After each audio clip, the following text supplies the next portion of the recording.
Помогу, чем смогу. Из Чувашии в Донбасс отправилась 6-я партия гуманитарной помощи. На этот раз не только продукты питания и средства гигиены. Впервые от республики целевой груз, который должен помочь восстановить инфраструктуру Донбасса. О том, что поместилось в контейнеры 2 фур и сколько тонн составил груз, расскажет Анна Центовская.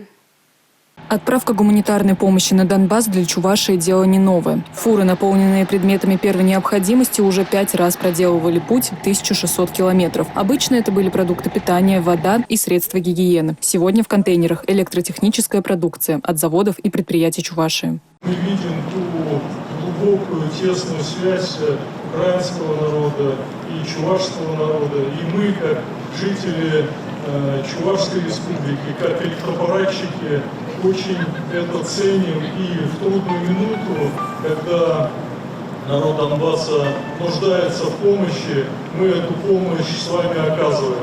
Трансформаторы, контакторы, кабели и провода – все это сейчас необходимо Донбассу на восстановление поврежденных электрических сетей, чтобы создать надежное энергоснабжение и продолжить развивать регион. Вот эта вся волна поддержки нас, конечно же, делает прежде всего очень сильными, непобедимыми, а самое главное, через эту солидарность мы однозначно преодолеем все сложности, как внутренние, так и внешние. А самое главное, дадим отпор любому воздействию и попытке нас направить не по тому пути. Объем груза более 25,5 тонн. Но это только часть того, что отправили на Донбасс. Сотрудники заводов собрали более 10 тонн продуктов питания, которые также необходимы жителям разрушенных городов. Анна Центовская, Роза Деменцова, Юрий Марков, Республика.